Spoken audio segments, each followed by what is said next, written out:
What I learned from running 3 marathons in a year. Now, it was just a month over a year, but we'll say it's a year. So in September, I did Loch Ness Marathon with my good friend Noah. In April, I did the Shakespeare Marathon in Stratford. And then just gone October, I did the York Marathon. My favourite marathon was Loch Ness. I don't think I can ever change the memory of that and the meaning behind that. With my good friend Noah, the scenery, the first one ever, us travelling there together, it just couldn't be beaten. But here's what I think the best way to go about going for marathons are, and why I enjoyed Loch Ness the most, and what each one taught me. So, my top 3 tips would be: number one, have a reason why. Have a charity to fundraise for, have a personal goal, have a person you want to run it in memory for. You know, it's so important to have a reason why, because the amount of times while you're training, you're struggling and you need something to power you through. That is that. You can think about that. So, for example, with Loch Ness, me and my good friend Noah were raising money for charity. And whenever we were running, or whenever I was running, personally training, I could think about that charity. You know, some young girls out in Rwanda, unfortunately, we couldn't get all the money to them, but we're going to be able to get some money to them just due to charity reasons. However, that was such a good reason why for me. You can find that video on my YouTube channel. Now, a second big tip for me, number 2, is I would say start steady to end strong. And when I say that, a lot of people, and you'll notice it if you've ever run a marathon before, or if you're about to do one, or whenever you do one, because you're going to do one, people start off so fast. And that's why my second marathon, Stratford, was a tough one, and we'll get into that. But start steady. And what I mean by that is a marathon, typically, as I say, is a marathon, not a sprint. So across the whole board of the marathon, you want to have a steady average pace. So at the end, you can end strong. You know, you don't want to start off like a bullet at the start or do your first half really quick and then try to keep that up. You know, you want to have a steady pace throughout. I'll show you some examples of my marathons. So, for example, on Loch Ness, I got 3 hours 49. On Stratford, I got 4 hours 16. On Stratford, my first half of that marathon was 10 minutes quicker than Loch Ness.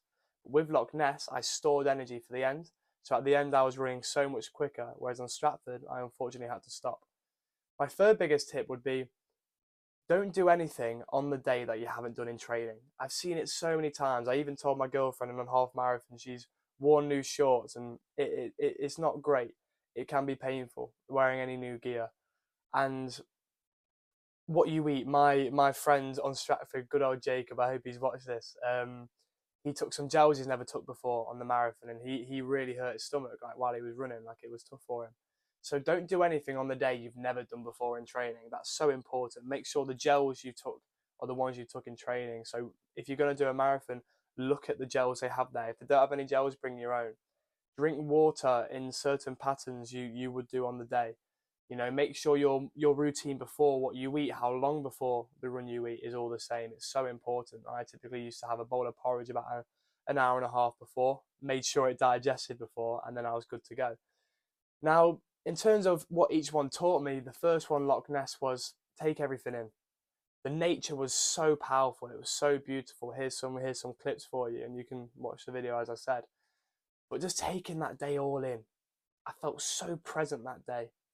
With Stratford, what I taught was if you've done something before, it doesn't mean you can do it easily again. I thought because I've done Loch Ness, I'll be all right. I didn't train as hard as I did with Loch Ness. What I mean by that is I didn't do full distances at times. I stopped a little bit more during training.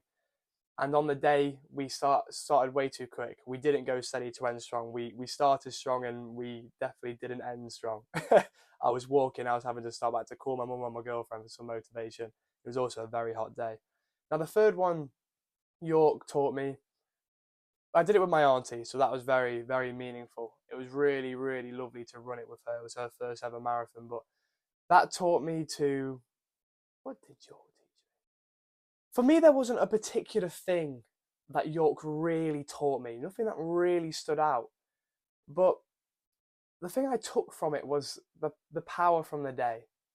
You know, towards the end of the race, I thought about my granddad, who sadly isn't here anymore, and I felt very emotional. And it taught me that these days, these half marathon days, these marathon days, any goal you have in your life that you end up achieving, and that day of achieving it, they're such powerful days and they mean so much because you've worked so hard for something and then you finally managed to do it.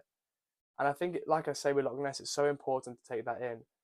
But I guess what I would say to you is have something in your life, or try find something in your life, or create something in your life where you can work towards it. And then on the day, once you've done it, it's just very powerful.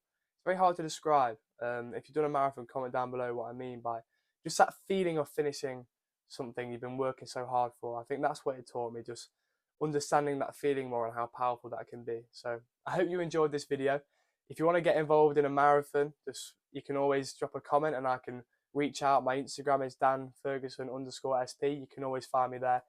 But take care, everybody. I hope you had a lovely Christmas. If you want to do a marathon, I fully recommend it. You know that I've never learned so much about myself through training. But any questions you would like to ask me about a marathon, feel free. Subscribe if you haven't already. Like the video. Thanks for watching. Merry Christmas.